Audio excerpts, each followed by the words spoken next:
You are standing inside the outer city of Beijing, 1616, just after dawn, near a narrow street that runs along a section of the gray brick wall. The ground under your shoes is already damp, not from rain, from what leaked here overnight and has not yet dried.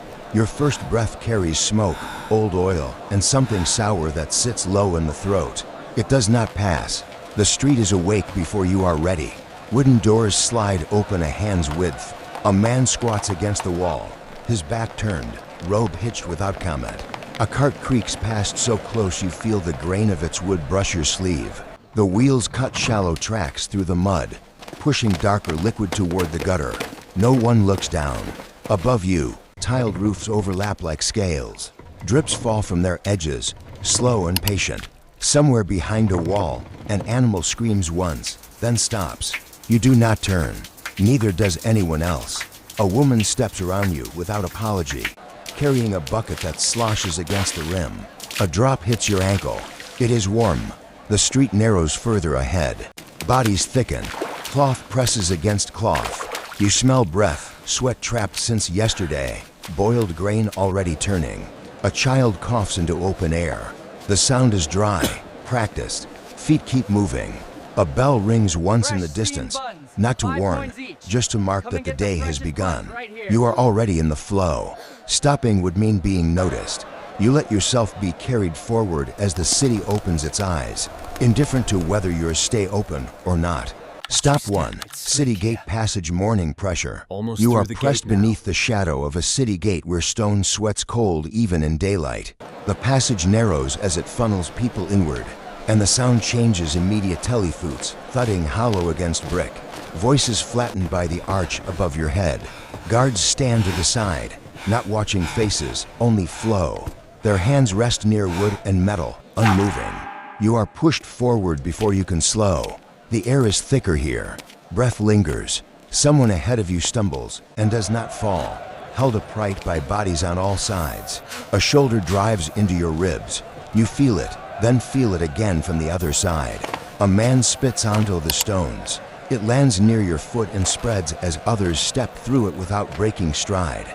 Carts are forced to unload before entering. Sacks split open on the ground. Grain spills and is immediately ground into paste underfoot. A woman crouches to scoop some back into her sleeve. A boot comes down inches from her fingers. She does not look up. No one waits.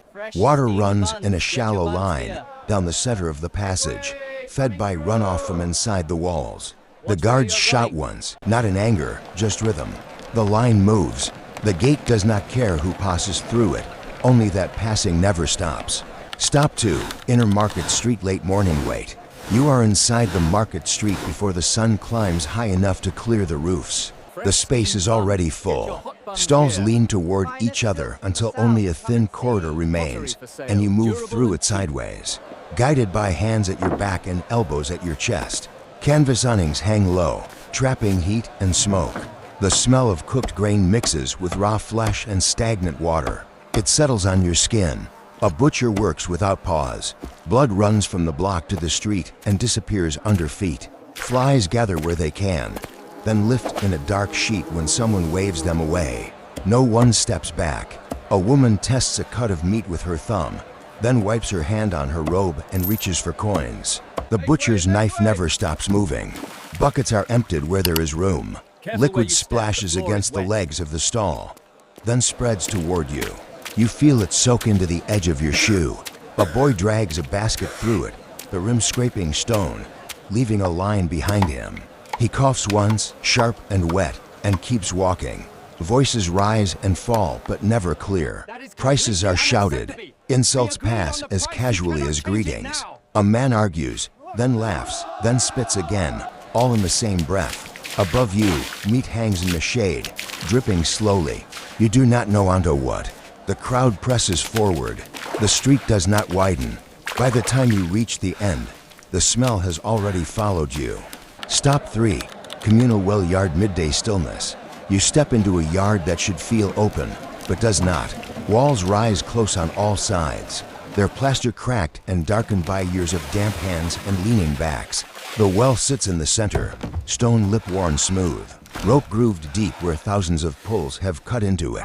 People cluster around in tight rings, waiting without forming a line. You are absorbed into one. The bucket comes up heavy and slow. Water slaps against its sides, spilling before it clears the rim. Drops strike the ground and splash onto ankles and hems. No one steps back. A woman lowers her own container directly into the well before the rope is pulled clear. The wood knocks against stone. The water clouds briefly, then settles. The next bucket goes down. Someone rinses a cloth at the edge, twisting it hard. The runoff runs back toward the opening. Another person dips a ladle and drinks immediately, lips pressed to the wood. He wipes his mouth with the back of his hand and moves aside. You are pushed forward into the space he leaves. The sun is directly overhead now, but little of it reaches the ground. Heat gathers instead, trapped between walls. The smell here is quieter, but heavier wet rope, old stone, bodies standing too close for too long. A child leans against you, his head resting briefly against your arm. His skin is hot. He is pulled away before you can move. The rope creaks again. The well does not empty. The crowd does not thin. When your turn comes, there is no pause to decide whether you want what you are taking. Stop 4. Alley Kitchen's afternoon heat. You turn into an alley where the light thins and the air thickens. Cooking fires line both sides, set low against the walls. Clay stoves glow dull red, fed with scraps of wood, husks, anything that will burn. Smoke has nowhere to go. It clings to the alley, to hair, to the inside of your mouth. Breathing becomes shallow without you choosing it. Pots are packed close together. Lids rattle as they boil. Someone lifts one and stirs with a stick darkened by use. Steam rolls out and carries the smell with it grain. Fat, something sour underneath. A ladle dips, then drips back into the pot after touching a mouth. The same ladle moves to the next bowl. Grease runs down the stone and collects in shallow depressions. Your foot slips slightly. A hand grabs your sleeve, steadying you without looking. The hand is slick. You do not check what from. A woman dumps ash from her stove directly into the alley. It scatters, turns to paste where it meets liquid, and is immediately worked into the ground by passing feet. A dog noses between legs, ribs sharp under its skin. It stops at a spill, licks once, twice, then is kicked aside without force or anger. It moves on. The fires continue to burn at the same height. More fuel is added. The alley grows warmer as the day leans forward, and there is no path through that does not brush against heat. Stop 5. Courtyard housing late afternoon wear. You enter a residential courtyard through a narrow opening that barely breaks the wall. Inside, the space is shared by too many lives. Doorways face each other across packed earth.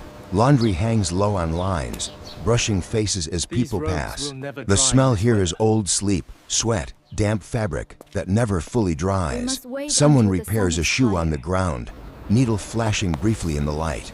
Scraps of leather and thread lie where they fall. A child crawls through them, then puts a piece into his mouth before a hand pulls it away. The hand does not clean his fingers. He rubs them on his trousers and sits against the wall. Water is poured from a basin without warning. It splashes across the yard and runs toward the drain that never quite clears. A woman steps through it barefoot, carrying a pot balanced against her hip. Her feet leave dark prints behind her that fade slowly. A man relieves himself in a corner half screened by a hanging mat. No one turns. The sound blends into the low noise of the courtyard. Voices rise from inside the rooms, thin through the walls. Coughing repeats, then stops, then starts again somewhere else. The air does not move. You feel it settle on your skin. There is no private space to retreat into, only thresholds that are already occupied. As the light shifts, nothing changes except the angle of shadow. Stop 6, Night Patrol Street Dusk Constriction. You step back onto a main street as the light lowers and stretches thin along the stones. The day does not end here, it tightens. Shops pull their fronts closed, leaving only narrow gaps where light leaks out in yellow strips. People move faster, closer to the walls. You follow without deciding to. Lanterns are lit one by one, their glass already clouded. Smoke darkens them further. Shadows break apart and rejoin underfoot. A patrol passes, boots steady, faces unreadable. They do not look at you long enough to remember you.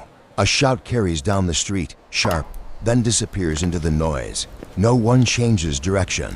Waste that was ignored all day is now harder to see. You feel it before you recognize it, soft underfoot, then slick. Someone behind you stumbles and grabs your shoulder. His grip is tight, urgent, then gone. He does not apologize. You do not turn. From an open doorway, a woman throws out the remains of a meal. It strikes the street and spreads. A rat darts in, then another. They move quickly, practiced, retreating when feet come to close. Above, windows close one by one. Sounds retreat indoors, but do not stop. The street narrows again ahead, swallowed by shadow. The lantern light does not reach the far end. You are already moving into it with the others, because standing still here would mark you. And being marked would take more time than the street allows. Stop 7. Temple back lane night compression. You pass behind a temple where the street narrows into a service lane used after dark. The walls are higher here, their surface is uneven, catching almost no light. Incense smoke drifts from somewhere beyond the bricks, sweet and stale at the same time, mixing with the sourness rising from the ground. The smell does not belong to one place. It fills the space completely. Figures move close without faces. Sleeves brush your hands. Someone pauses long enough to block the way, then steps aside without a word. A bucket tips in the darkness. You hear liquid before you feel it spread toward your feet. The sound is soft, final. It joins what is already there. A small fire burns near the wall, barely fed. Paper curls and blackens, then collapses into itself. Ash lifts briefly and settles on your clothes. No one tends the fire. It continues until it cannot. Somewhere behind the wall, chanting rises and falls, steady, indifferent to the lane it borders. The stone underfoot is slick now. You shorten your steps. Others do not. A body lies against the wall, not placed carefully, not moved aside. People step around it by memory rather than sight. There is no pause long enough to confirm anything. The lane carries you out the other side, back toward wider streets, toward noise and dim light. Nothing marks the passage. Nothing needs to. The night has room for everything already. The city lowers its voice. Sounds thin out but do not disappear. Somewhere, a door closes and is barred from the inside. Lanterns gutter as oil runs low, their light shrinking back into itself. Footsteps still pass, fewer now, spaced farther apart, each one brief and unremarkable. You stand at the edge of a street where darkness fills the gaps the day left behind. Smoke hangs close to the ground. Water continues to move where the stone allows it, finding the same shallow paths it followed before dawn. A bell sounds once, then nothing answers it. Above the walls, the sky remains unchanged. Inside them, bodies settle where they can. Coughs return in the dark, counted by no one. Fires fade to embers. The streets do not empty, they only loosen their grip. By morning, the same doors will open the same distance.